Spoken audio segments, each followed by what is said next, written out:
काम मस्जिद हो जाए, सुन्नत मुस्तफ़ा को मैं अदा करता हूँ, आप जवाब दें। अस्सलामु अलैकुम व रहमतुल्लाह। इस सुन्नत को भी आम करने का हम सब में चलन होना चाहिए, क्योंकि इस वक्त मुस्तफ़ा की सुन्नतों को मुर्दा करने में लगे हैं लोग।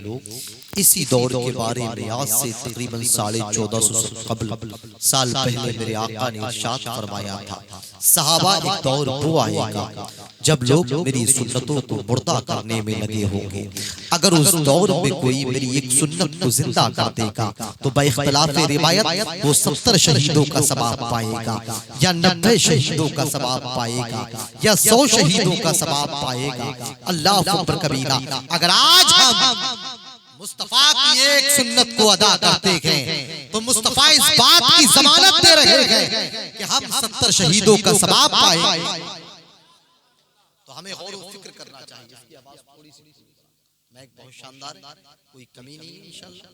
और ऐसे ही बुलाते रहें, आपके मैक में अल्लाह बरकतें अता फरमाए।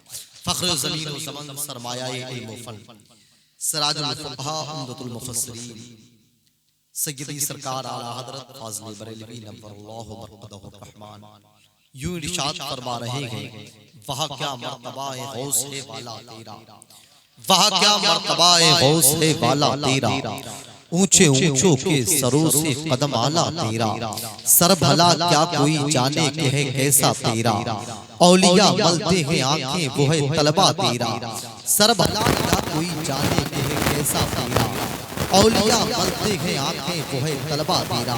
आगे फरमा रहे हैं, सारे अफ्ताबे जहां करते हैं काबे का तवाफ। इमाम इश्क व मोहब्बत कह रहे हैं, दुनिया के जितने भी अफ्ताब हैं, जितने भी औताद हैं, जितने भी वली हैं, जितने भी कुतुब हैं, सब खाना काबा का तवाफ कर रहे हैं। अगर मोहब्बतें आपकी इजाजत दें तो जुमले को खींच करके बड़ा करता हूँ, जरा मोहब्बत के साथ कह दे सुभान अल्लाह। इमाम इश्क व मोहब्बत फरमा रहे हैं, सारे अफ्ताबे जहां करते हैं काबे का तवाफ, सारे अफ्ताबे जहां करते हैं काबे का तवाफ। इस जमीन से उठे बरेली पहुंचे और बरेली की नगरी में पहुंचने के बाद आप सय्यदी सरकार ताजुल शरिया की जिंदगी का मुहासबा करें तो आपको पता चलेगा बरेली के ताजदार का लाडला बेटा वारिस उलूम आला हजरत सय्यदी सरकार ताजुल शरिया गए हैं तो खाना काबा का तवाफ करने गए हैं। सरकार हुज्जतुल इस्लाम गए हैं तो खाना काबा का तवाफ करने गए हैं। सरकार सदरुल फाजिल गए हैं तो खाना काबा का तवाफ करने के लिए। सरकार मुफ्ती आजम गए हैं तो खाना काबा का तवाफ करने के लिए। सरकार मुफस्सिर आजम गए हैं तो खाना काबा का तवाफ करने के लिए।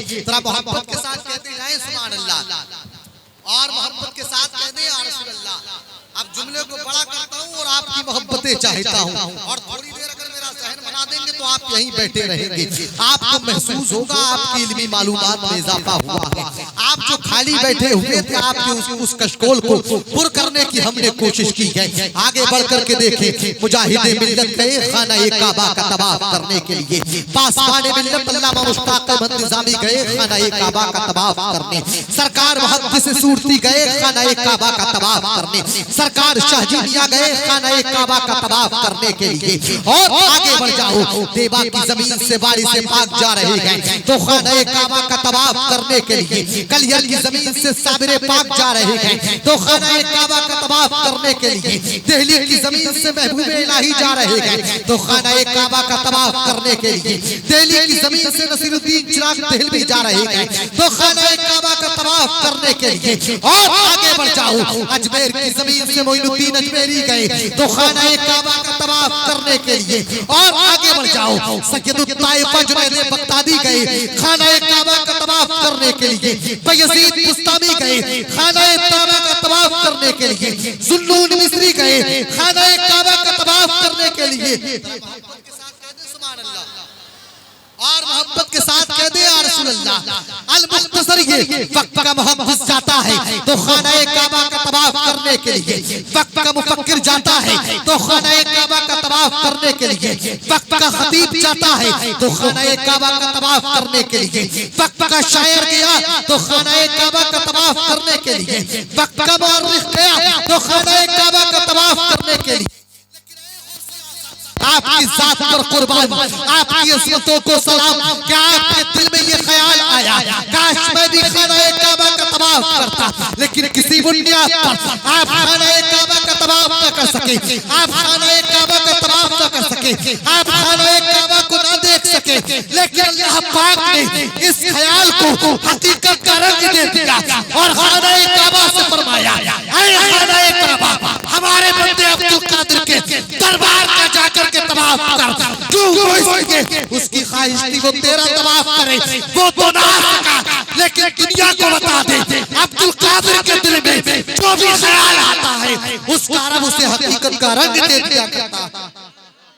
सारे अक्ताबे जहां करते हैं काबे का तवाफ, या गौस काबा करता है तवाफे दरे वाला। सुभान अल्लाह। नारे तकबीर, नारे मसलके आला हजरत जश्ने गौसुल बरा खतीब हिंदुस्तान जनाब मुजाहिद रजा हशमती। सुभान अल्लाह। गौसे आज़म की शान आपने बारहा सुनी है, आपने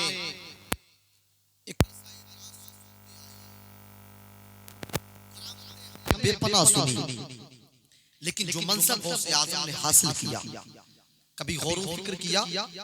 वो फरमाया करते थे, उनके बेटे अल्लामा सैयद अब्दुल रज़्ज़ाक़ अलैहि ने एक रिवायत कोट की है इस बात को गौर फिक्र के साथ। कहते हैं जब ईद का चांद देखते लोग, कारी शोएब साहब, ईद का चांद देखते लोग बगदाद के अंदर, तो ये ऐलान होता था ईद मुबारक हो, ईद मुबारक हो। कहते हैं गौसे आज़म सरकार के पास भी लोग जाते, हुजूर ईद मुबारक हो, ईद मुबारक हो, लेकिन गौसे आज़म फरमाते हैं, अब्दुल रज़्ज़ाक़ अलैहिर्रहमा कहते हैं मेरे वालिद फरमाया करते थे अब्दुल कादिर की ईद उस दिन मुबारक होगी जिस दिन अब्दुल कादिर सलामती ईमान के साथ कब्र में पहुंचने के बाद मुस्तफा के चेहरे का दीदार करेगा। क्या बात है, क्या बात है, सुभान अल्लाह। वो तो गौसे आज़म थे, वो तो वलियों के वली हैं, ताजदारे औलिया हैं, सैयदुल औलिया, लेकिन वो अपने ईमान की इस कदर फिक्र करते हैं और अपने खात्मे की इस कदर फिक्र करते हैं कि अपने बेटे से, अपने लवाहिदीन से, अपने आइज़ा व अक़रबा से, अपने तमाम हमनवाओं से और अपने तमाम मुरीदीन से ये फरमा रहे हैं अब्दुल कादिर की तो उस दिन ईद मुबारक होगी जिस दिन ईमान की सलामती के साथ कब्र में पहुंचेगा। सुभान अल्लाह। तो 2 मिनट में जन्नत का हकदार कर देना, हमारे पास तो ऐसा कोई फार्मूला है नहीं, और ना हमें जन्नत की सर्टिफिकेट बाद में आती है, और ना जन्नत की टिकट हम किसी को दे सकते। देने वाला मदीने का ताजदार है, देने वाला बगदाद का दूल्हा है, वो जिसे जो चाहेगा वो अता कर देगा।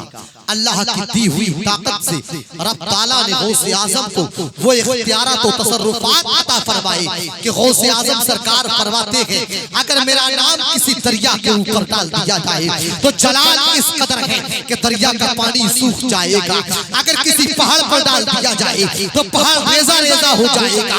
लेकिन कादरियों तुम अपने मुकद्दर पर नाज़ करो, तुम्हें ये खुली छुट्टी दी गई है और तुम्हें खुली अथॉरिटी दे दी गई, तुम जिस वक्त चाहते हो जब चाहते हो गौसे आज़म को याद कर लिया करते हो। क्या बात है, क्या बात है। नारे तकबीर, नारे रिसालत, नारे गौस, मसलके आला हजरत जश्ने गौसुल बरा, जश्ने गौसुल बरा, कारी मुजाहिद रजा हशमती, कारी मुजाहिद रजा हशमती। नारे तकबीर, नारे रिसालत। क्या बात है, क्या बात है, बहुत खूब। आप बैठे हो इतनी रात में, ये हमारा पढ़ना कोई कमाल की बात नहीं है, आपका बैठना कमाल है, और हकीकत बात ये है इसमें किसी का कोई कमाल नहीं। मजे की बात बताऊं, खुश हो जाएं, कहते सुभान अल्लाह।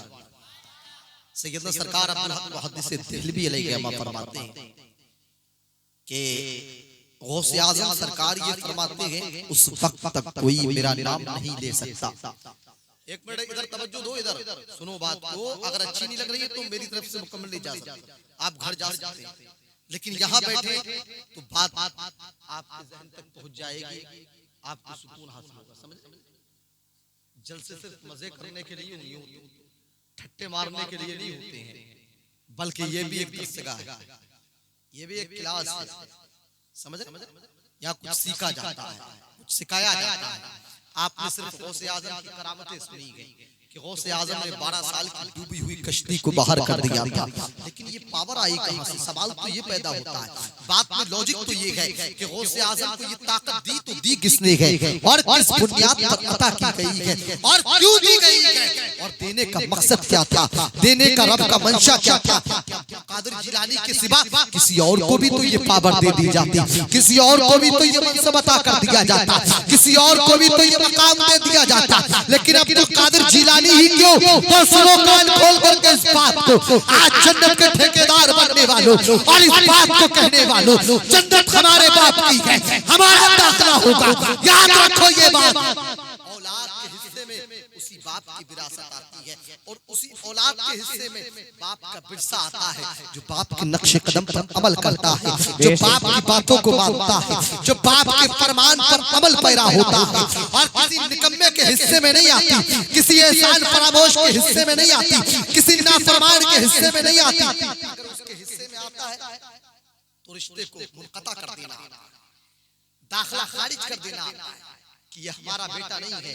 आज हमने कोर्ट में लिख दिया है, आज हमने अखबारों में निकलवा दिया। तो गौसे आजम की ये मनसब, ये मकाम कब मिला है, कैसे मिला है? तो हल्की सी एक बात मैं आपको बात बताना चाह रहा था, लेकिन दरमियान में छुपा है। पहले ये बात कि गौसे आजम सरकार को ये मनसब मिला हुसूल इल्म के लिए चाहते थे, इल्म की तलब के लिए चाहते थे कि बगदाद जाएं। कहां जाएं? सब बोले। अब बात अगर शुरू हो गई और मूड बना दिया तो इंशाअल्लाह आपका दिल खुश होगा और मेरा दिल तो हमेशा मुतमईन रहता है अपने आप से। मेरे पास जो भी इल्मी मालूमात वो आप तक पहुंचे। जाना चाहते थे, इजाजत दी मां, जाना चाहता हूं बगदाद, इल्म की खातिर जाना चाहता हूं। मैंने कहा ठीक है बेटा, जाना चाहते हो तो चले जाओ, मेरी तरफ से इजाजत है, लेकिन तुम्हें एक बात कहना चाहती हूँ। आपने 1000 बार इस वाक़िये को सुना होगा, लेकिन मैं जो बात बताना चाहता हूँ उस बात को सुनो। का बेटा कभी भी जिंदगी में किसी तरह का झूठ ना बोलो। ये तो कहा था, सबको पता है, ये कहा था कि झूठ मत बोलो। गौसे आज़म निकले काफिले के साथ, आपको रोक लिया गया, उस काफिले को रोक लिया गया, सबकी तलाशी ली गई, सबके मालों को लूट लिया गया, सबके मालों को इकट्ठा कर लिया गया। रहज़न आता था बार बार पास, पूछता था बता बच्चे तेरे पास कोई चीज है? तो अब्दुल कादिर जिलानी बगदाद के ताजदार एक ही जवाब देते थे, मेरे पास 40 अशरफिया है। वो हंसता था और कहता था क्या झूठ बोलता है, कैसी बात करता है। अनकरीब वो वक्त आया जब डाकुओं के सरदार ने पूछा, अरे बच्चे बचा बता तेरे पास कोई ऐसी चीज है कि जिससे तू जो बात कह रहा है कि तेरे पास 40 अशरफिया है, तो क्या वाकई तेरे पास 40 अशरफी है? गौसे आज़म सरकार फरमाते हाँ मेरे पास 40 अशरफी है। सरकार गौसे आज़म से पूछा पता वो है कहाँ? तो गौसे आज़म सरकार फरमाते हैं मेरी सदरी के अंदर सरी हुई है। कह दे सुभान अल्लाह। अब ये बात भी सुनी आपने कि सदरी को फाड़ के देखा गया तो 40 अशरफी निकली। डाकुओं के सरदार ने एक जुमला कहा था, आपने कभी गौर व फिक्र नहीं किया और कभी नहीं सोचा होगा। बच्चे बता, जब तेरा माल छुपा हुआ था तो तूने इसका राज हम तक क्यों पहुंचाया और हमें क्यों बताया कि तेरे पास 40 अशरफी हैं? तो गौसे आज़म सरकार का जुमला सुनो, फरमाते हैं चलते वक्त मेरी माँ ने ये कहा था कि बेटा कभी झूठ मत बोलना। क्या कहा था?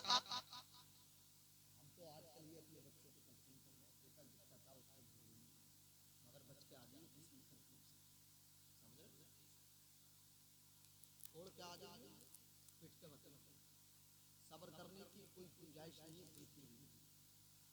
या तो मार के आइयो और ना तुम पे हम तुम्हारा बुसा हुआ चेहरा देखना नहीं चाहते। ये तलकीन, लेकिन अब्दुल कादिर जिलानी को वो मनसब कि गौसे आज़म मुर्गा खाते तो उस मुर्गे की हड्डियों को इकट्ठा करके जिंदा कर दिया करते थे। मालूम है क्यों मिला है? दुआओं का समरा था, ये माँ की दुआओं का असर था, और ये माँ की दुआओं का नतीजा था कि अब्दुल कादिर जिलानी बगदाद इल्म हासिल करने पहुंच गए। सुभान। जो लोग कहते हैं कि करामतें, गौसे आज़म की करामतें तो इब्ने तैमिया ने लिखा, तवातुर से साबित है। एक दो रावी नहीं, हजारियों रावी गौसे आज़म की करामात के ऐनी शाहिद है। सुभान अल्लाह, इतनी करामतें ज़हूर में आई है। और मेरे उस्ताद गिरामी फरमाया करते हैं, बेटा करामतें ज़हूर में नहीं आई, बल्कि गौसे आज़म चलते थे तो चलना करामत है। सुभान अल्लाह, गौसे आज़म बैठते हैं तो बैठना करामत है, गौसे आज़म बोलते हैं तो बोलना करामत है, गौसे आज़म बात फरमाते हैं तो आपका खिताब करना करामत है। अल मुख्तसर ये कि गौसे आज़म जो भी काम करते हैं वो करामत में शुमार कर लिया जाता है। तो यहाँ जो हम और आप बैठे हैं और ये तमाम लोग जो आए थे, इनका आना कमाल नहीं था। कारी शादाब के अंदर क्या औकात थी, या मेरी क्या औकात थी मैं आ जाऊं, और तुम में किसी की क्या औकात थी तो तुम सजा लेते। लेकिन बगदाद के ताजदार के बारे में अब हक मुहद्दिस देहलवी फरमाते हैं कि गौसे आज़म सरकार ये फरमाते हैं कि उस वक्त तक कोई मेरा नाम नहीं ले सकता, मुझे याद नहीं कर सकता, मुझे पुकार नहीं सकता जब तक कि मैं खुद न चाह लूं। मतलब क्या है, एक महफिल के अंदर शेख उमर सैयदना सरकार गौसे आज़म के पीछे गए, आगे आगे गौसे आज़म सरकार गए, पीछे पीछे शेख उमर गए, अल्लाह अकबर कबीरा, आगे बढ़ते जा रहे हैं। वो हुजूम है लोगों का, आपस में गुफ्तगू हो रही है, लेकिन गौसे आज़म सरकार की तरफ कोई भी इंसान अपनी तवज्जो को मबसूल नहीं करता है और कोई भी गौसे आज़म की तरफ नहीं देखता है। अचानक शेख उमर के दिल में ये ख्याल आया, कैसे बेवकूफ लोग हैं, वक्त का गौस आया हुआ है, वक्त का ताजदारे औलिया आया हुआ है, वक्त का वलियों का सरदार आया हुआ है, लोग इसके करीब नहीं पहुंचना चाहते, लोग इसके करीब नहीं होना चाहते, लोग इससे बात नहीं करना चाहते, लोग इसके कदम बोसी नहीं करना चाहते। ये सोचते हुए करीब आगे बढ़ना चाहते थे तो क्या देखते गए, लोगों का हुजूम गौसे आज़म की तरफ बढ़ गया है। सुभान अल्लाह, अभी आपके करीब नहीं आना चाहता था, वो अब गौसे आज़म के करीब और हाथों को चूमता है, आपके कदमों को चूमता है, आपसे कलाम करता है, आपसे बातें करता है। अभी तो ये सोच रहे थे कोई करीब नहीं है, लेकिन अब पीछे हटते जा रहे हैं, पीछे हटते जा रहे हैं, पीछे हटते जा रहे हैं। गौसे आज़म सरकार ने पीछे मुड़ते हुए इरशाद फरमाया, शेख उमर अभी यही सोच रहे थे ना कि मुझसे किसी ने मुसाफा क्यों नहीं किया, मुआनका क्यों नहीं किया, मेरे करीब क्यों नहीं आए, मुझसे मेरा हाल क्यों नहीं पूछा। तो सुनो, अल्लाह पाक ने पूरी दुनिया की मखलूकात के दिलों को मेरे हाथ में दे दिया है, मेरे दस्ते में दे दिया है, मेरे हाथ में दे दिया है, मेरी मुट्ठी के हवाले कर दिया है, और जिस वक्त मैं चाहता हूँ, जिससे चाहता हूँ, उससे अपना जिक्र करा लिया करता हूँ। आए है, क्या बात है, क्या बात है, सुभान अल्लाह, सुभान अल्लाह। अब्दुल हक मुहद्दिस देहलवी यही बात बताना चाहते हैं, कहते हैं वो गौसे आज़म को याद किया जाए, गौसे आज़म की जो जिक्र की महफिल सजाई जाए, गौसे आज़म का जो नाम लिया जाए, वो हमारे बाप की या तुम्हारे बाप की किसी के बाप की औकात नहीं, बल्कि खुद बगदाद से इशारा होता है, तब गौस के नाम लेबा गौस का नाम लेते हैं। समझ रहे? आगे बढ़ाए बात। करामतें तो मेरे पास इतनी है कि सुनते सुनते फजर की अज़ान इंशाअल्लाह हो सकती है, लेकिन करामतें खत्म नहीं। बहजतुल असरार पूरी भरी पड़ी है करामतें गौसे आज़म से। उसके अलावा दीगर मुसन्निफीन ने लिखा है, करामतों को देखते जाएंगे आप, आगे बढ़ते जाएंगे। लेकिन मैं बताना ये चाहता हूं कि गौसे आज़म को जो मनसब दिया गया वो किसके एवज में मिला है।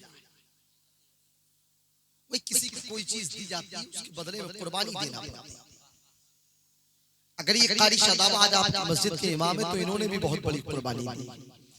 माँ से दूरी, बाप से दूरी, मदरसे में एक जमाने तक इल्म हासिल करते रहे, ये भी एक कुर्बानी थी जिन्होंने दी।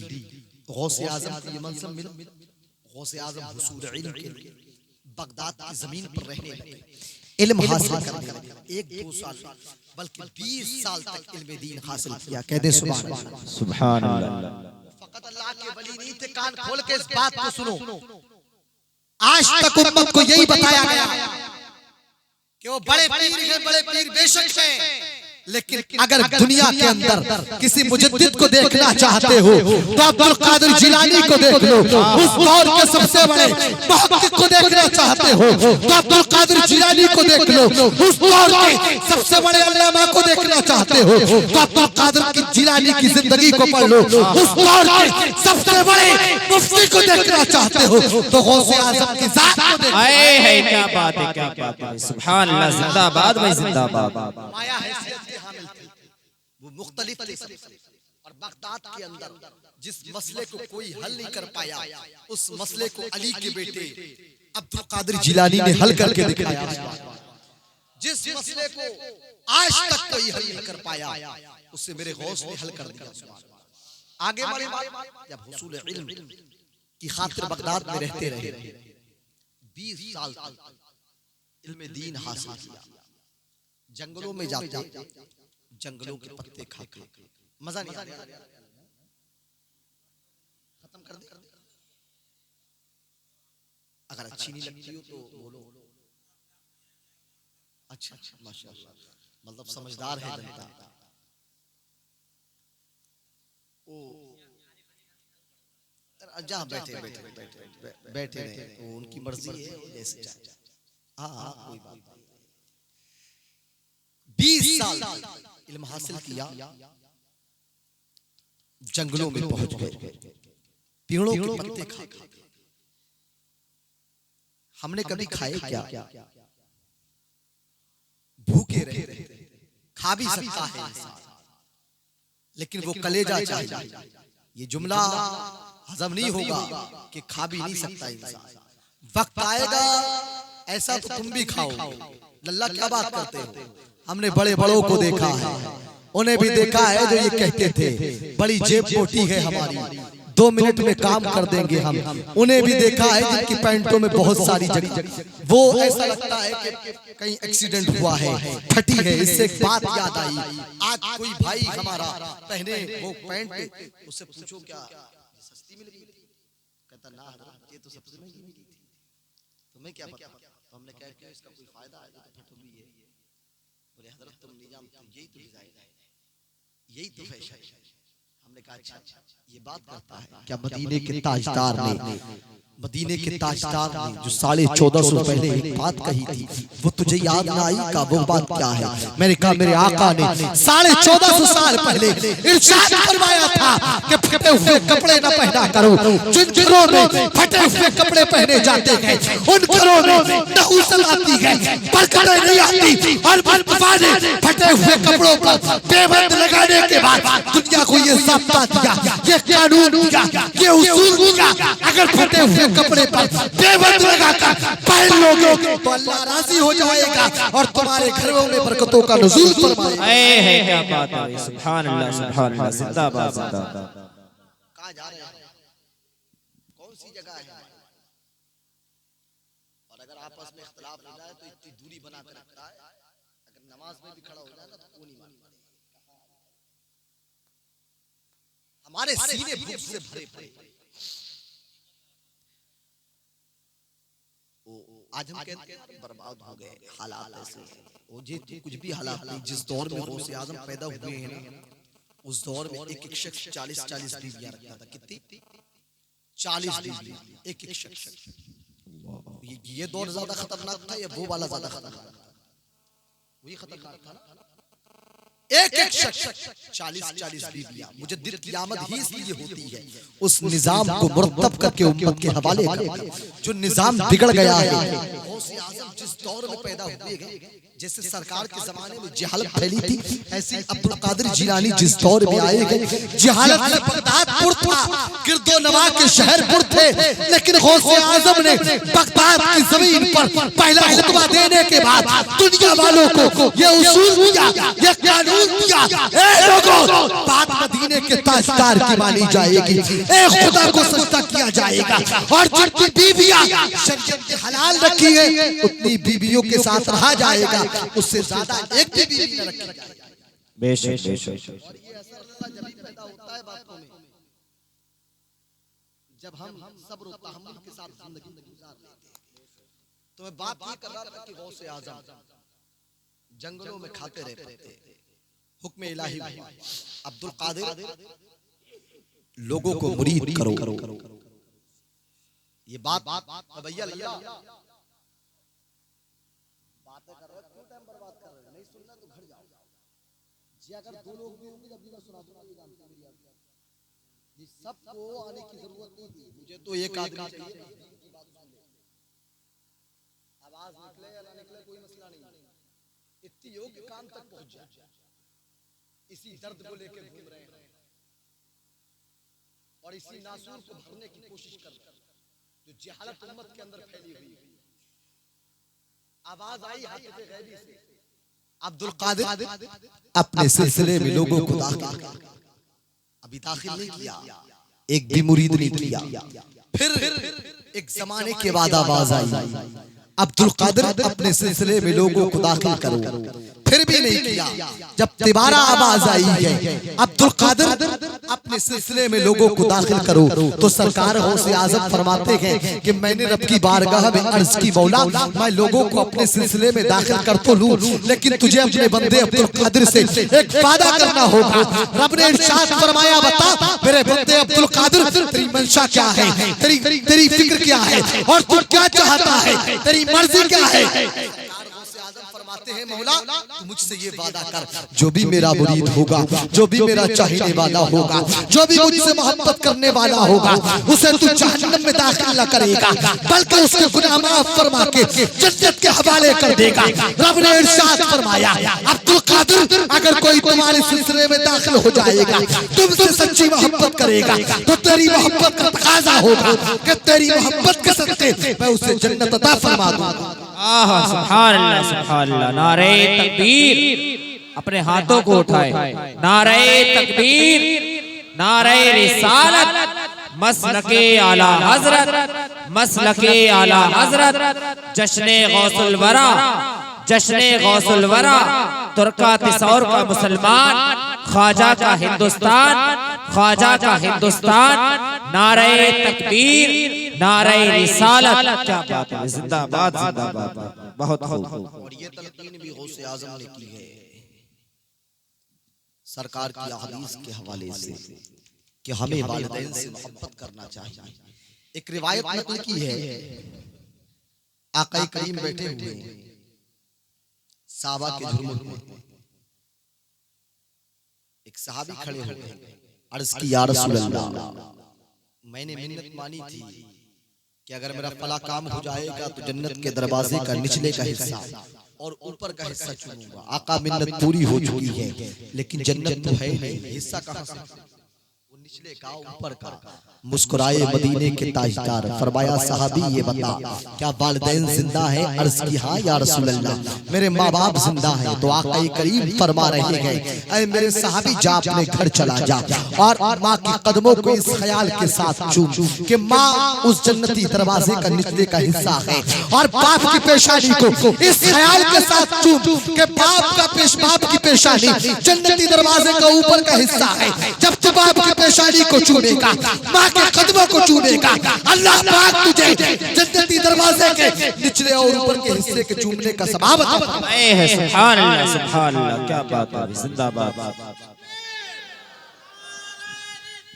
या रसूल अल्लाह, या गौस, जिंदाबाद जिंदाबाद जिंदाबाद, अल्लाह और कदर किया करो माँ बाप की। गौसे आजम तो बचपन में इतना कहना मानते थे कि झूठ नहीं बोले यार, जान के लाले पड़े हुए थे, समझ रहे हो ना बात, जान के लाले पड़े थे। अगर दो डाकू ही ना जाए अभी AK-47 लेके खड़े हो जाए और तुमसे बोले, वो जो बुलवाएंगे तुम बोलोगे, तुम में से कोई भी ऐसा नहीं है कि जो ना बोले, लेकिन गौसे आजम नहीं बोले, माँ से मोहब्बत करते थे, माँ का कहा माना करते थे। अभी हादसा हुआ है, यकीन मानो किसी का कोई पता नहीं। माँ बाप नेमत उज़्मा से कम नहीं, अल्लाह की सबसे बड़ी नेमत है माँ बाप। जिनके माँ बाप नहीं है उनसे पूछो इस बात से जाकर कि वालिदैन का नहीं होना उनके लिए कितना अज़ियतनाक होता है, कितना दर्दनाक होता है, और किस कर्ब से गुजरते हैं वो, किन दर्द के मराहिल से गुजरते हैं, हमने कभी सोचा नहीं, गौर व फिक्र नहीं किया। माँ बाप मिल गए हैं तो खिदमत करो। अल्लामा फखरुद्दीन राज़ी ने तफसीर कबीर के अंदर वो उफ़्फ़ वला तनहर जो अपने वालिदैन से उफ़ तक न कहो, इसकी तफसीर में 18 माने बयान किए। कितने? 18 माने। और अल्लामा फखरुद्दीन राज़ी भी अपने वक्त के मुजद्दिद हैं, और मुजद्दिद का कलम रब की हिफाजत में होता है। सुभान अल्लाह, कभी गलत नहीं लिखता, वो उससे खता का इम्कान तक नहीं होता है, समझ रहे? लेकिन उसको मासूम अनिल खता नहीं कह सकते, महफूज अनिल खता कहने का हुक्म शरीयत देती है, अल्लाह ने अपनी अमान में रखा उसको। अल्लामा फखरुद्दीन राज़ी ने तफसीर कबीर के अंदर उफ़्फ़ वला तनहर के 18 माने बयान किए हैं। एक माना बयान करता हूं, सुनो। कभी कभी हम कहते हैं ना, माँ बाप से कोई काम ऐसा हो जाता है जो हमें नागवार गुजरता है, तो कहते हैं ओफ क्या क्या क्या, वो कहना भी रब को पसंद नहीं है, समझ रहे हो? कह दिया माँ बाप से, और माँ बाप से ऊंची आवाज में बात करने वाले कान खोल करके सुन। आज जितना वजूद है तेरे माँ बाप की बुनियाद पर है। अगर पैदा करने के बाद किसी गंदी नाली के हवाले कर दिया होता, किसी गटर के हवाले कर दिया होता, तो उस गटर के कीड़े खा गए होते तुझे, लेकिन उनका एहसान है, तुझे कलेजे से लगाने के बाद रात को रात न समझा, दिन को दिन न समझा, और तुझे परवान चलाया, और तुझे इस काबिल कर दिया कि दुनिया तुझे इज्जत की निगाह से देखती है। तो जो माना बयान करना चाहता था अल्लामा का, वो सुनिए। कहते वो जो माना है कि वालिदैन की अहमियत क्या है। एक उम्र आती है माँ बाप की, वो उम्र ये होती है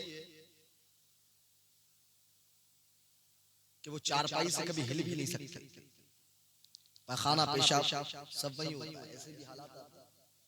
अब यहीं पे अल्लामा फखरुद्दीन राज़ी ने लिखा, कहते लोगों वो मोहब्बत का तकाजा देखना है, वो जो किफालत बचपन में माँ बाप ने तुम्हारी की है, क्या तुम उस साबिये के साथ अपने वालिदैन के हुकूक को अदा कर रहे हो?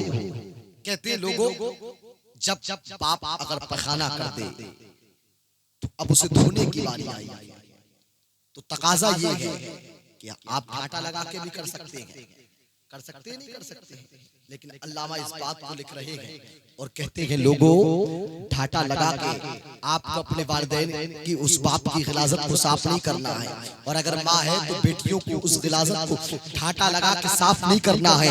अगर तुमने ढाटा लगा करके साफ किया तो कहीं माँ के दिल में ये ख्याल ना आ जाए मेरी बेटी गंदगी महसूस कर रही है, मेरी बेटी बदबू महसूस कर रही है, और बेटा बाप को धुला रहा है, तो ढाटा लगाकर इसलिए ना धुलाए कहीं बाप के दिल में ये पैदा ना हो जाए कि मेरा बेटा मुझसे घिनियाता है और मुझसे मेरे पास से बदबू निकल रही है।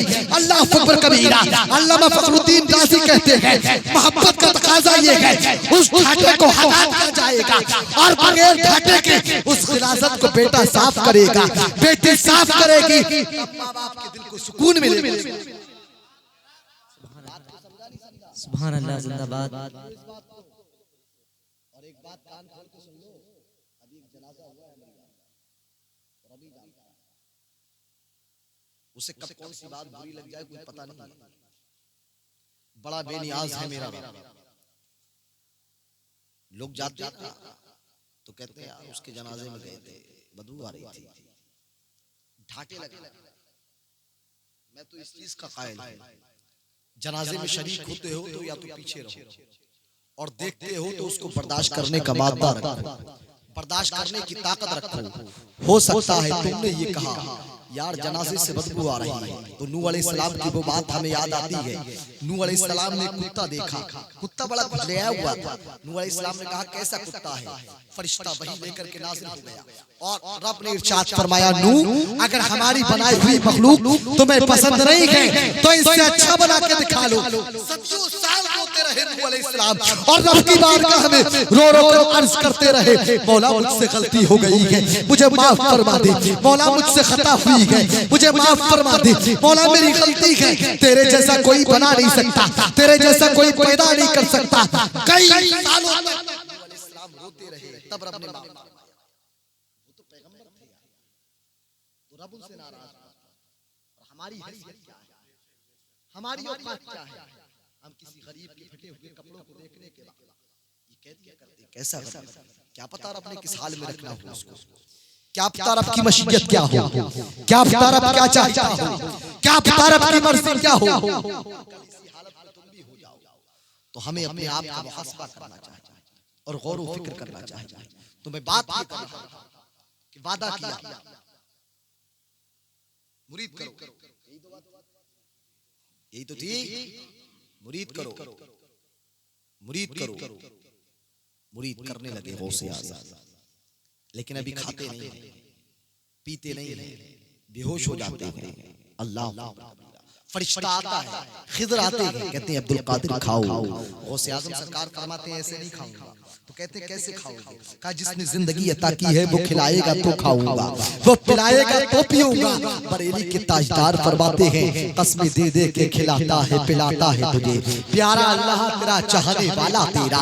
कभी गौर व फिक्र किया गौसे आज़म को ये मनसब मिला, उससे पहले कितनी मुसीबतें उठाई गौसे आज़म ने, कितनी परेशानियां झेली है गौसे आज़म ने। फरमाते हैं गौसे आज़म मैं बियाबान जंगल में दौड़ते हुए बेहोश हो जाता था, उठाने वाला मुझे उठाता, पानी पिलाया करता था। कभी कोई एक दूध से ज्यादा साफ शफाफ सफेद प्याला लेकर के हाजिर होता और मुझे पिलाया करता था। मैं होश में आता और फिर भागने लगता, फिर दौड़ने लगता, फिर बेहोश हो जाता, फिर कोई मुझे उठाया करता था। एक अरसाई दराज तक ये मामला चला।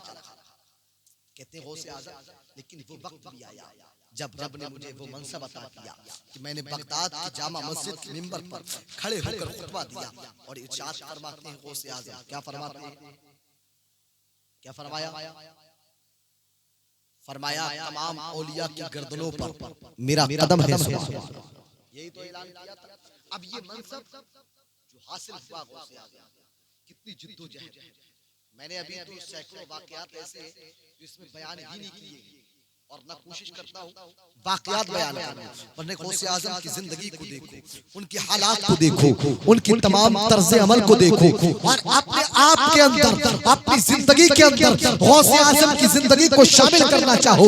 आज जिन कुत्तों से तुम डर रहे हो, आज जिन भेड़ियों से तुम डर रहे हो, पूरी दयानतदारी के साथ और पूरे फुसूक के साथ ये जुमला कह रहा हूँ, पूरे हिंदुस्तान के अंदर अकेले टहलता हूँ, कोई मेरा साथी नहीं है, कोई मेरा हाथी मददगार नहीं है, लेकिन इस बात पर यकीन है कि बगदाद के ताजदार को जब जब पुकारा जाएगा बगदाद का दूल्हा मदद के लिए हाजिर हो जाएगा।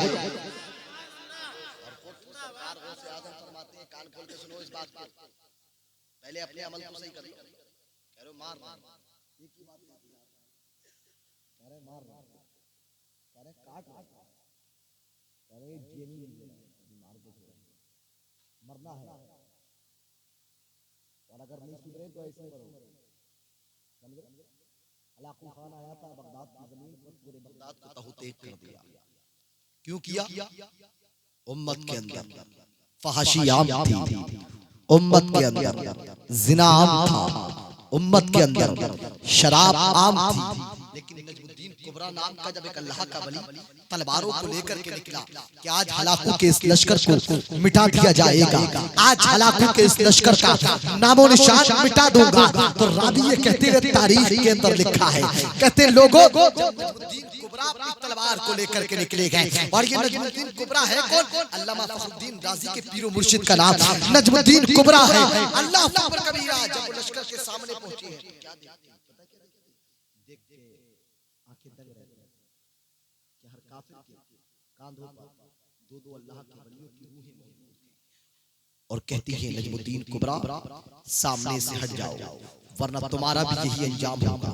नजमुद्दीन कुबरा कहते हैं आप तो अल्लाह के वली हो, उम्मत को मारना चाहते हो, तो आवाजें आ रही हैं उन अल्लाह के वलियों की। कहते हैं ये कोई मुसलमान नहीं है बल्कि नाम नेहाद मुसलमान है।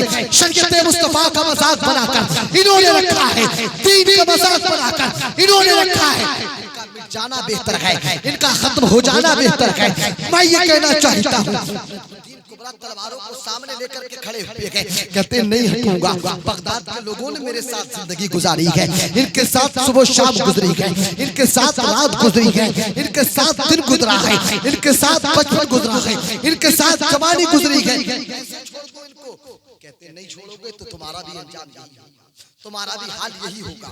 नजमुद्दीन कुबरा को अल्लाह की तरफ से इशारा हुआ, आप चले गए, मिटा दिया गया बगदाद के 5 लाख से ज्यादा लोगों को खत्म कर दिया गया।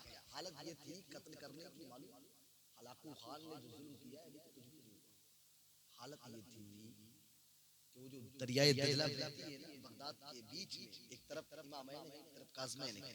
गौसे आज़म का नाम मज़ार मुक़द्दस है, उस हिस्से को इमामैन कहते हैं, और सरकार इमाम मूसा काज़िम का जिस तरफ मज़ार मुक़द्दस है उसको काज़मैन कहते हैं। उन दोनों के दरमियान में दरियाए दजला बहती है। उस दरिया का पानी रावी कहते हैं 6 महीने तक एक किनारा खून के रंग का चला था, और एक किनारा जो किताबें इमाम आज़म के जमाने की रखी हुई थी और दीगर बुजुर्गों के जमाने की किताबें जो रखी हुई थी, उस बगदाद की लाइब्रेरी के अंदर 10,000 से ज्यादा किताबें, कैसी उलूम व फनून की किताबें होंगी, उन सब किताबों को जला दिया गया और दरिया की नजर कर दिया गया। अल्लाह अकबर कबीरा। लेकिन हमारे बच्चों को हमसे छीन के तलवारों पर नंगा उन्हें उछाला गया, नहीं उछाला गया।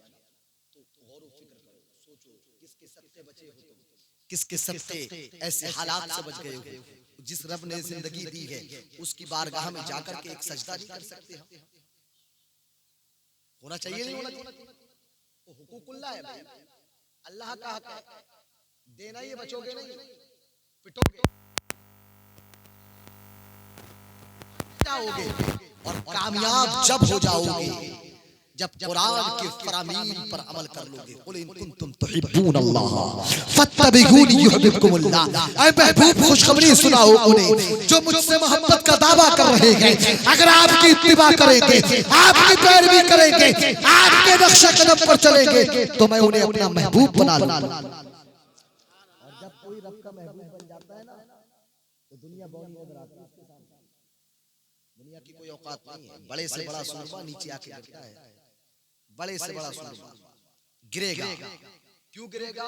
क्योंकि अल्लाह गिराना चाहता है, तुम्हें उसकी नजरों में उठाना चाहता है। तो हमने खुद अपने आप ये हाल बना रखा, हमने खुद अपने आप ये फहाशी, ये उरियानियत, ये तमाशे करना शुरू कर दिए।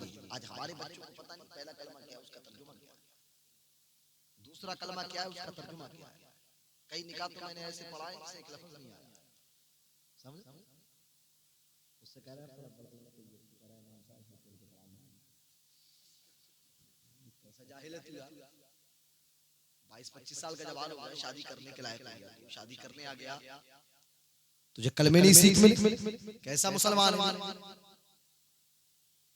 और काहे का मुसलमान, क्या गोश्त खाएगा, दीन नहीं सीखेगा। आका फरमाती है उतलुबुल इल्म मिनल महदी इलल्लाह। गौसे आज़म की जिंदगी से ही सीख लो कम से कम। उनकी बिरयानी को खाने वालों गौर व फिक्र करो यार, सोचो, अपने आप को बदलो, अपनी ज़हनियत को बदलो, और अपनी बस्ती के अंदर आलिम पैदा करो।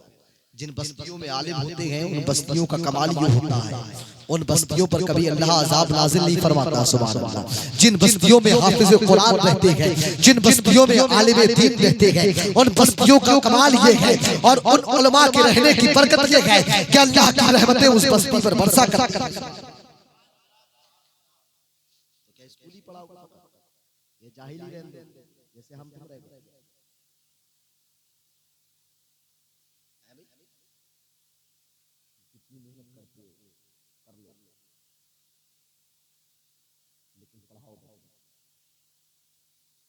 कुल सरमाया है जिंदगी का, मरने के बाद दौलतें बढ़ जाती हैं, सब चीज को तकसीम कर दिया जाता है, लेकिन इल्म वाहिद ऐसी है इसे तकसीम नहीं किया जाता। और अगर तुमने अपने बेटे को इत्तिफाक से हाफिज कुरान बनाया है, आलिम दीन बनाया है, तो उसका फायदा ये है जब जब वो तबलीग दीन के लिए अपने घर से कदम को बाहर निकालेगा तो अल्लाह हर कदम के बदले तुम्हें नेकी अता फरमाएगा। समझ रहे बात? उम्दतुल मुफस्सिरीन अल्लामा अहमद यार खान नईमी ने तफसीर नईमी के अंदर एक रिवायत की, रिवायत बड़ी मजे की, सुना दे, अच्छा लग रहा है ये, तो अच्छा आगे बढ़ जाए।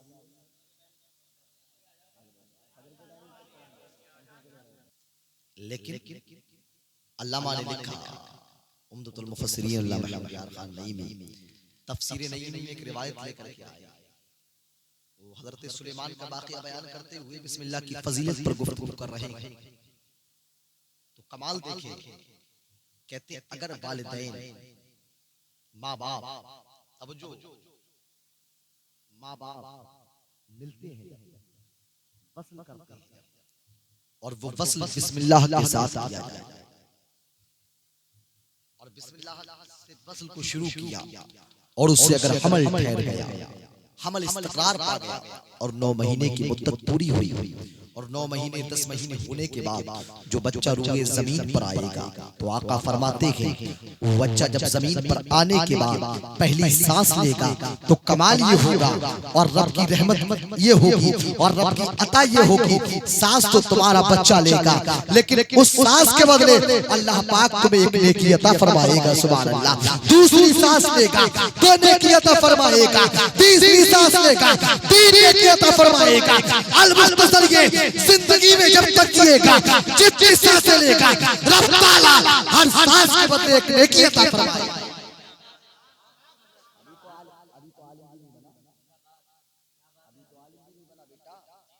अभी तो बिस्मिल्लाह से सिर्फ फरमाने मुस्तफा के मुताबिक अमल किया, वो बेटा आया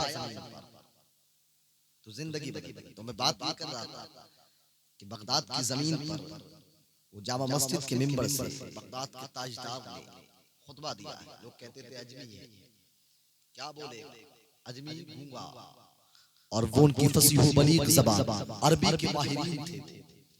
कहते अजम का एक शख्स आया, क्या बोलेगा, लेकिन जब गौसे आजम सरकार ने खुतबा देना शुरू किया है, तकरीर करना शुरू की है, अल्लाह अकबर कबीरा, तो रावी ये कहते हैं लोगों कई लाख का मजमा होता, और कई लाख के मजमे से 3-3, 400 लाशें उठाई जाती, खशियत इलाही का वो गलबा।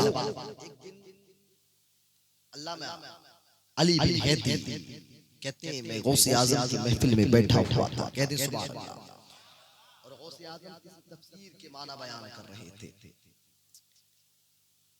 किसी आयत की तफसीर कर रहे थे। कहते हैं गौसे आजम ने 16 उस आयत की तफसीर पेश की, 16 माना बयान किए। तो मैं हर माने पे कहता रहा, हर तफसीर पे कहता रहा, मैं जानता हूँ इल्म का समंदर देखिए गौसे आजम ने किस कदर इल्म हासिल किया है, और किस कदर रब ने अता किया है। ताकत देखें इनकी यार, कि हर बात पे अल्लामा अली बिन हैती कहते हैं, अपने वक्त का मुहद्दिस है, कहते हैं कि मैं हर बात पे ये कहता रहा, ये तफसीर मुझे मालूम है, ये तफसीर मैंने पढ़ी है, इसे मैं जानता हूँ। कहते हैं जब 16 तफसीर के बाद गौसे आजम ने आगे बढ़ना शुरू किया, और जब उसके मानी बयान करना शुरू किए गए, उस आयत की तफसीर करना शुरू की है, तो मैं जमीन पर हो गया और देखने लगा जमीन को, आंखें फाड़ करके कि गौसे आजम को ये तफसीर सिखाई किसने है, गौसे आजम को ये इल्म अता किसने किया है। तो वहीं से बगदाद के ताजदार फरमाते हैं अली बिन हैती ये तफसीर तो तुम जानते थे जो मैंने बयान कर ली है, लेकिन जिन तफसीर को अब बयान कर रहा हूँ क्या तुम इन्हें जानते हो। कहते मैंने अपने कपड़ों को फाड़ लिया और मैं कहता हूँ अब्दुल कादिर जिलानी मैंने तुमसे बड़ा मुफस्सिर रूए ज़मीन पर किसी को नहीं पाया।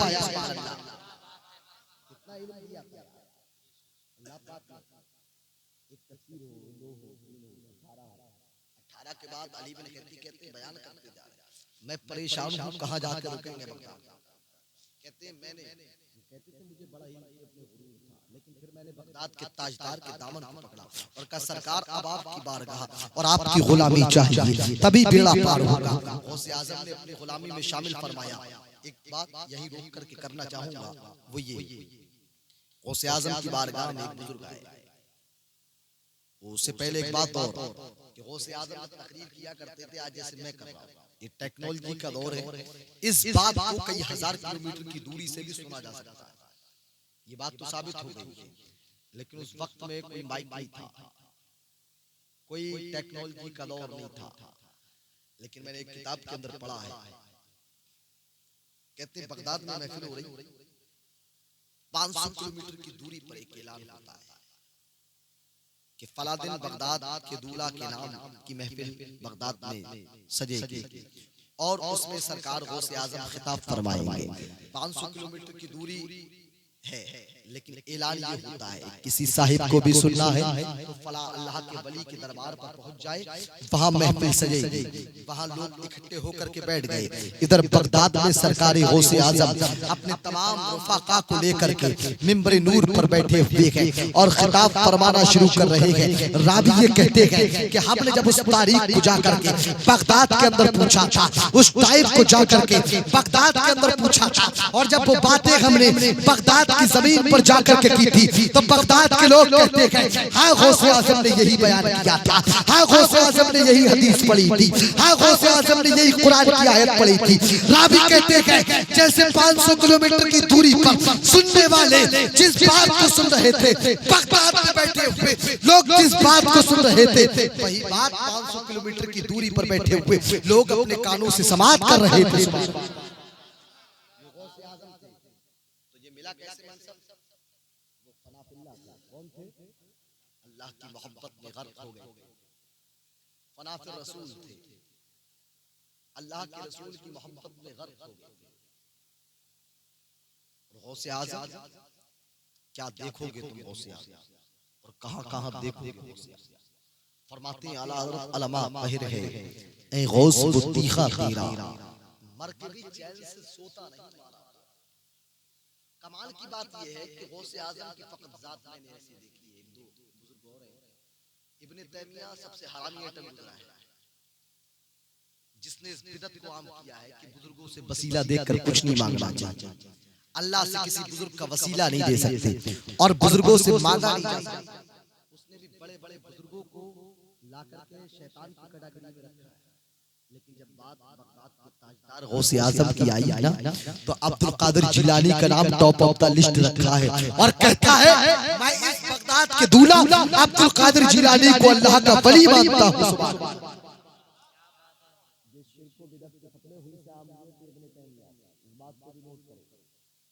वो अगर नहीं आता हराम हो तो ये बिदअत आम नहीं होती। वो सबसे पहले आया, उसने बुनियाद डाली, उसकी नस्लें आज जमीन पर फसाद बर्पा कर रही हैं।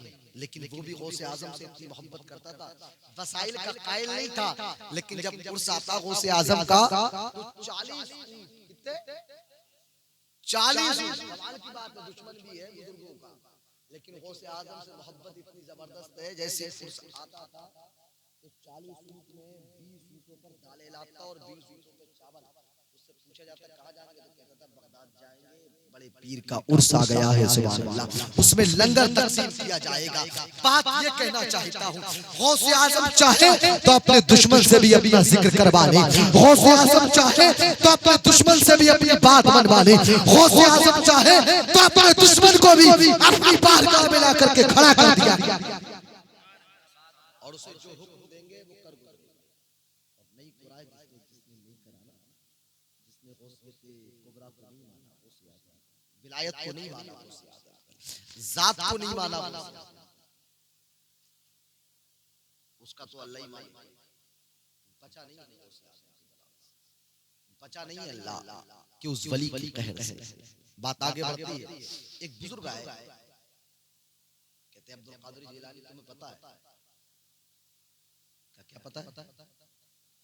क्या मालूम है तुम्हें? गौसे आज़म फरमाते क्या मालूम है? क्या मालूम है? अगर मेरा कोई मुरीद कोई गुनाह करता है, तवज्जो दे, बहुत ही जबरदस्त जुमला, अगर मेरा कोई मुरीद कोई गुनाह करता है तो या तो वो एक ही महीने में तौबा कर लेता है, नहीं तो एक ही महीने में मर जाता है। क्या होता है? बोले क्या? गौसे आज़म फरमाते मर जाता है। कहते हाँ मर जाता है। कहते क्यों मर जाता है? कहते वो अगर एक महीने में तौबा नहीं करता तो मेरा हुजूर हाथों को उठा के दुआ करता हूं मौला इसे उठा ले। हंसने की बात तो रब उठा ले। अब गौसे आज़म का जुमला सुनो और कादरियों अपने मुकद्दर पे नाज करो। गौसे आज़म फरमाते तुम्हारा ये मामला होगा कि तुम्हारा कोई मुरीद कोई गुनाह करे तो बगैर तौबा के मर जाए, लेकिन अब्दुल कादिर जिलानी का मामला अलग है। अब्दुल कादिर जिलानी का मामला मुख्तलिफ है। मैं अपने मुरीद को उस वक्त तक मरने ही नहीं देता हूँ जब तक कि वो अपने गुनाहों से सच्ची तौबा न कर ले।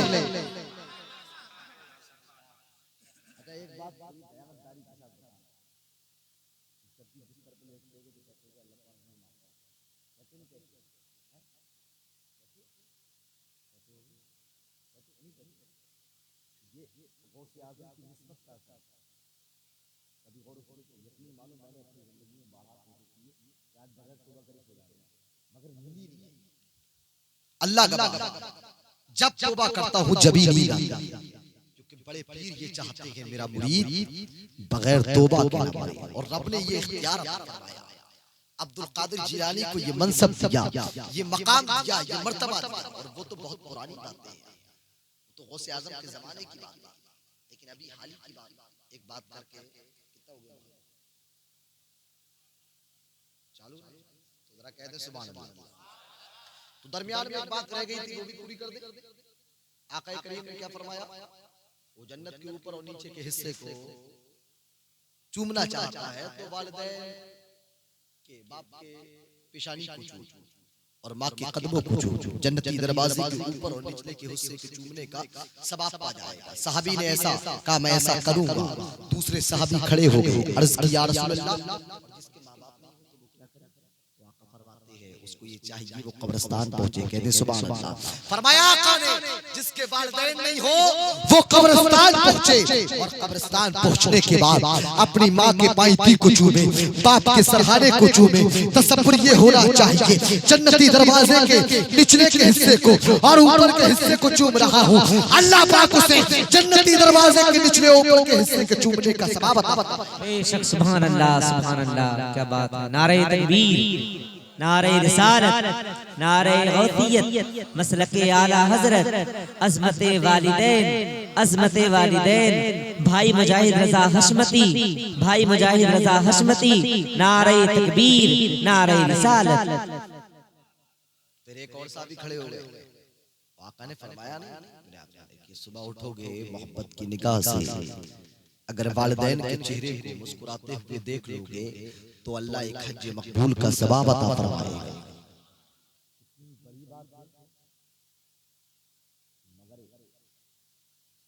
हालत ये है कि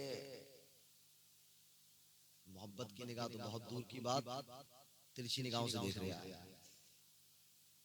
क्या राज है दोनों बड़ी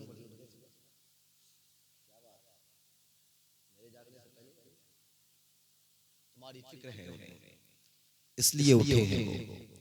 रात में लेट आता है बेटा तो माँ बाप दरवाजे पर देखते रहते, इंतजार करते रहते, पता नहीं कब पहुंचेगा मेरा बेटा, पता नहीं कब आएगा, कोई बात तो नहीं हो गई। बार बार फोन करते हैं। मैं घर से निकलता हूँ तो हर घंटे में मेरे अब्बा का फोन आता है, कहाँ पहुंचे बताना पड़ता है। बाप जिस दिन बनता है इंसान, उस दिन एहसास होता है बाप की अहमियत क्या है, और वो क्यों बेकरार रहता है बच्चों के लिए, माँ क्यों बेकरार रहती है बच्चों के लिए। लेकिन हम गौर व फिक्र नहीं करते। अगर मोहब्बत की निगाह से मुस्कुराते हुए देखेगा तो एक हज मकबूल का सवाब पाएगा। एक हाजी 4 लाख रुपए खर्च करके खाना काबा का तवाफ कर रहा है, सफा व मरवा की सही कर रहा है, मिना में पहुंचता है, कुर्बानी करता है, तमाम मनासिक हज अदा करता है, अरकान हज अदा करने के बाद मदीनतुल मुनव्वरा जाता है। लेकिन गारंटी इस बात की नहीं है कि उसका हज कबूल हो गया रब की बारगाह में। और कोई मुफ्ती दुनिया का, कोई आलिम, कोई मुहद्दिस, कोई मुहक्किक, कोई मुफस्सिर इस बात की गारंटी नहीं ले सकता कि उसका हज कबूल हुआ नहीं हुआ।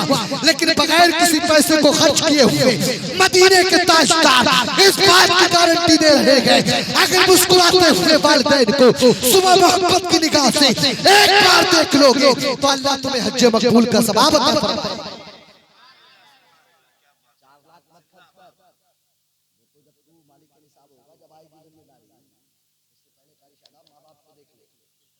और वो भी मुस्कुराते हुए देखो, मुस्कुराते हुए देखने का फायदा क्या है?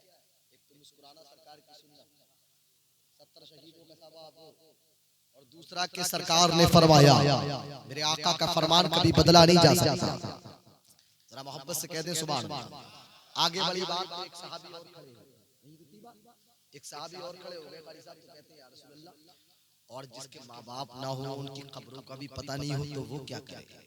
जरा कह दे सुभान अल्लाह। मुस्कुरा के कहो सुभान अल्लाह। हम जैसे मुस्कुरा के बोल रहे हैं ऐसे तुम भी बोलो, सुभान अल्लाह। कहते हैं आका, और जिसके माँ बाप की कब्रों का पता ना हो तो वो क्या करे? तो आका फरमाते हैं वो कब्रिस्तान पहुंचे। जरा कहते हैं सुभान अल्लाह। वो कब्रिस्तान पहुंचे, कब्रिस्तान पहुंचने के बाद एक लकड़ी को हाथ में ले, एक लकड़ी को हाथ में लेने के बाद एक लकीर खींचे, आगे बढ़ के पाइप की सिमत दूसरी लकीर खींचे, और दोनों लकीरों का तसव्वुर ये होना चाहिए, ये ऊपर वाली लकीर ये बाप का सरहाना है, ये नीचे वाली लकीर ये माँ की पायती है, और इस तसव्वुर के साथ उन दोनों जगहों को चूम ले। आका फरमाते हैं वो चूमेगा जमीन पर, वो चूमेगा कब्रिस्तान में खींची हुई उस लकीर को, लेकिन अल्लाह पाक उसे जन्नती दरवाजे के ऊपर और नीचे के हिस्से के चूमने का सवाब अता फरमाएगा।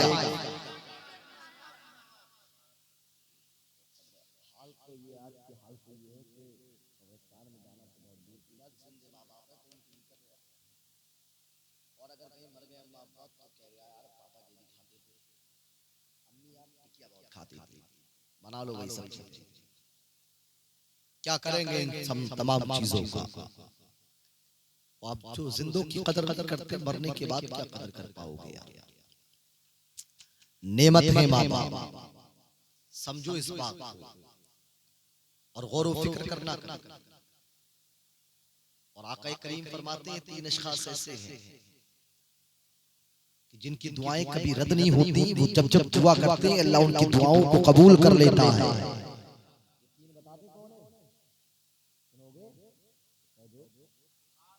एक ही जुमला बोलना, क्या ऊंचा बोलो, क्या सब लोग बोले जरा मोहब्बत के साथ।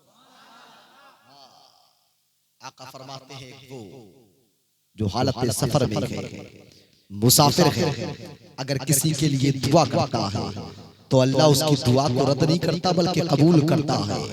एक वो जो मजलूम है जिसके ऊपर जुल्म किया गया हो और वो रब की बारगाह में हाथों को उठा करके दुआ करता है तो रब उसकी दुआओं को कबूल कर लेता है। और तीसरे नंबर पर वालिदैन आते हैं।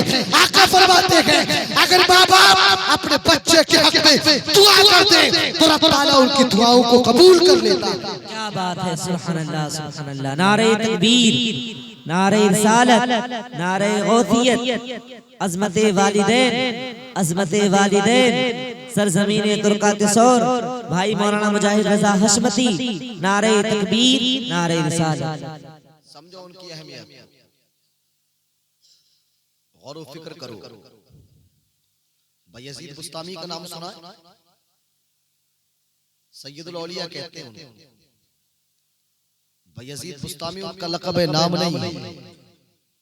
अल्लामा अब्दुल अलीम मिर्टी अलैहिर्रहमान ने तफसीर वो शरा बुखारी बशीरुल कारी शरा बुखारी के अंदर लिखा है बायजीद बुस्तामी का नाम, उस नाम की बरकत फकत ये है, उस नाम की अजमत ये है, जिस शख्स को भी बायजीद बुस्तामी का नाम याद रह जाएगा और वो मरते वक्त भी उस नाम को याद रखेगा तो उस नाम की बरकत ये होगी कि उस नाम के सदके अल्लाह उसे जन्नत अता फरमा देगा। तो अल्लामा अब्दुल अलीम मिर्टी कहते हैं बायजीद बुस्तामी का नाम है तैफूर इब्ने ईसा। क्या नाम है? सब याद कर लो। क्या एक नुस्खा माओ बहनें सुन रही हैं,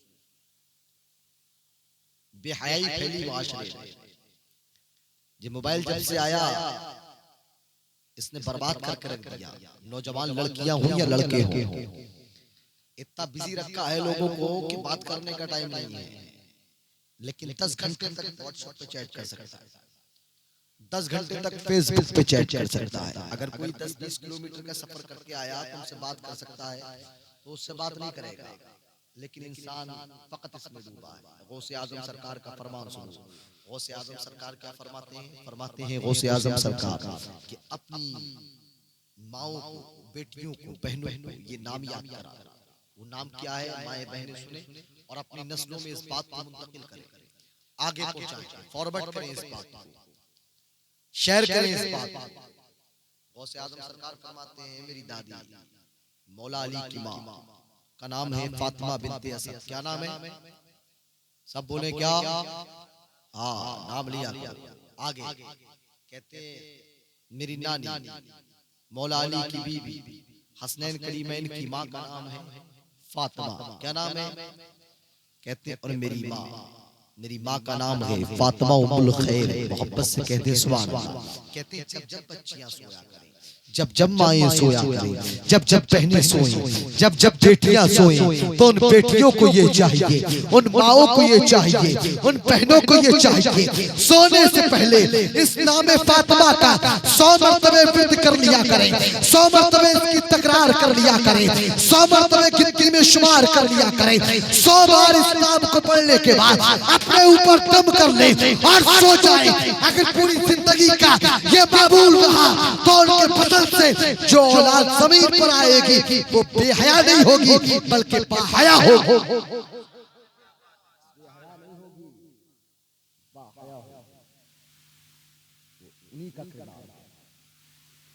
लेकिन सीरियल देख रहे हैं, हम भी बैठ बैठ हमारी बहन देख रही, हम भी देख रहे हैं, हमारी अम्मा देख रही, हम भी देख रहे हैं, क्योंकि हमारा किरदार खुद कहता है कि हम खुद फिल्म देख रहे हैं और वो सीरियल देख रही है, तो हम उससे क्यों देख रहे हैं? तो कहेगी तुम तो फिल्म देखती हो, मैं तो फिल्म देख रही हूं। पहले अपने आप साफ शफाफ आईने में तब्दील हो जाओ, पहले अपने आप को निखारो। अगर मेरी बहन, किसी की भी बहन, किसी की भी बेटी, अगर वो किसी गैर महरम लड़के से फोन पर राब्ता करती है, बात करती है, उसका भाई उससे मना करता है, तो भाई मना नहीं करता है, देखते हुए भी नजरअंदाज करता है। उसकी वजह यह है कि भाई ने उस बहन के सामने न जाने कितनी लड़कियों से बात की। उसका किरदार खुद का इतना मजबूत हो चुका था कि अपनी बहन को नसीहत करने से पहले डर रहा था कहीं मेरी बहन पलटकर मुझे जवाब ना दे दे, कहीं मेरी बेटी पलटकर जवाब ना दे दे। हाँ हाँ ऐसा ही होगा अगर तुम शरीयत मुस्तफा पर अमल नहीं करोगे, अगर तुम मुस्तफा की शरीयत के दामन को अपने हाथ से थाम नहीं लोगे, मुआशरा कभी तरक्की नहीं कर सकता। जब ये तरक्की करेगा जब माएं, बेटी और बहनें कनीज़े फातिमा बनकर रहेगी और तुम सलाहुद्दीन अय्यूबी जैसा किरदार लेकर इस ज़मीन पर चलोगे तो मस्जिद अक़सा मुंतज़िर है किसी खालिद बिन वलीद की, मस्जिद अक़सा मुंतज़िर है किसी अबू उबैदा बिन जर्राह की। अगर वो पैदा ना हो, लेकिन अल्लाह उनका नेमल बदला फरमाएगा, अल्लाह उनका कोई ऐसा गुलाम पैदा फरमाएगा जो तमाम दुआओं के सदक़े मस्जिद अक़सा को ज़ालिमीन के पंजों से बचा करके मुसलमानों के हवाले।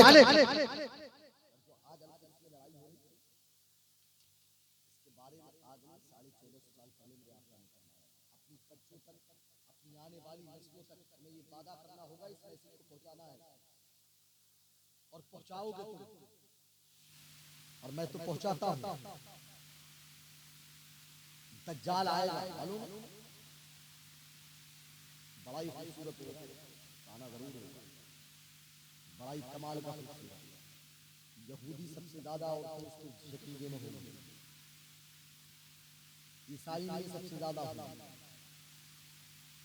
एक हाथ में जन्नत होगी, अल्लाह ने उसे भी ताकत दी है। वो आसमान को हुक्म देगा बरस तो बरसेगा, आसमान को हुक्म देगा रुक तो रुक जाएगा।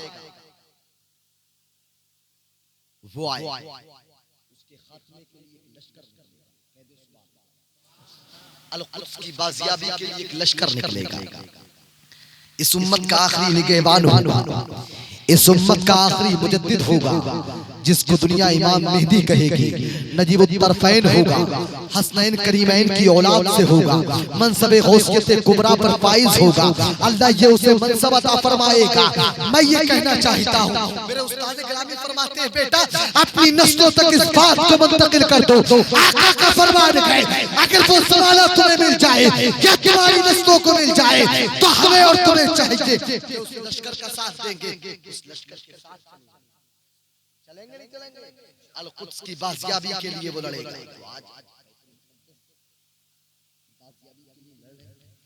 फलस्तीन उनके बारे में आका ने फरमाया, मेरी उम्मत का एक गिरोह, एक जमात, एक तबका मस्जिद अक़सा की हिफाजत पर मामूल रहेगा। दुनिया के सामने ये करके दिखाया है बगैर किसी तलवार के, बगैर किसी एटमी हथियार के हम मस्जिद अक्सा की हिफाजत कर सकते हैं। रब इस चीज पर कादिर है और रब को ये कुदरत हासिल है और वो जब चाहेगा तख्ता पलट देगा। लेकिन मेरे रब के महबूब का फरमान ये है कि मेरी मस्जिद अक्सा की हिफाजत के लिए उम्मत मोहम्मदिया का एक गिरोह, एक जमात, एक तबका बरसरे पैकार रहेगा। जब जब जालिम उस पर हमला करना चाहेगा तो वो अपनी जानों का नजराना लेकर, अपने बच्चों का नजराना लेकर, अपने मालों का नजराना लेकर अल कुद्स की बादशाही के लिए बरसरे पैकार रहेंगे और दुश्मन के सामने सीना ठोक कर कहेंगे, ऐ लोगों, अभी उम्मत मोहम्मदिया की माहे बाज नहीं हुई है। अभी सलाहुद्दीन अय्यूबी जैसे नौजवान इस उम्मत के अंदर पैदा होने वाले हैं जो बैतुल मुक़द्दस को फतेह करने के लिए तैयार हैं।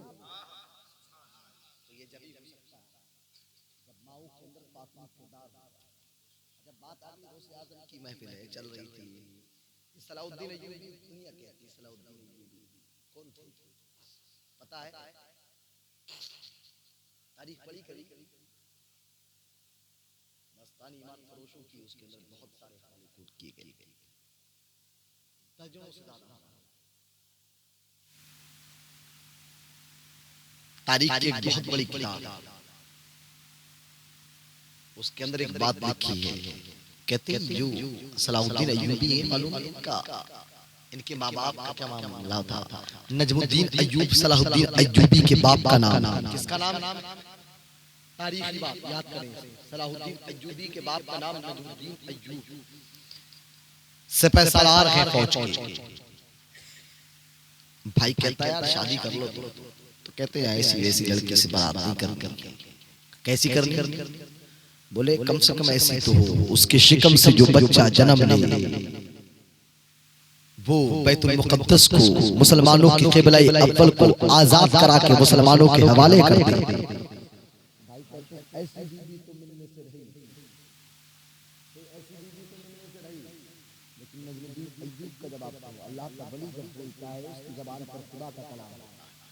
और खुदा उसकी जबान से कलाम करता है, कहते हैं अगर रब चाहेगा तो अता फरमा देगा।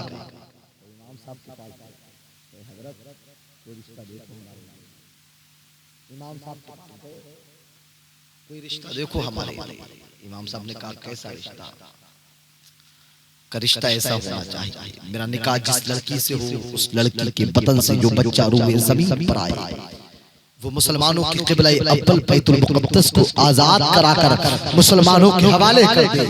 कहते हैं ठीक है इंतजाम करता हूं। इसी असना एक लड़की इमाम साहब को आवाज देती, इमाम साहब उसके करीब पहुंचे,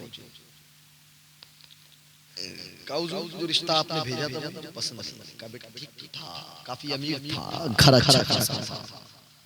का मैं गरीब जरूर हूं। वो नजमुद्दीन अय्यूब बैठे हुए कहती है वो लड़की कि मैं गरीब जरूर हूं लेकिन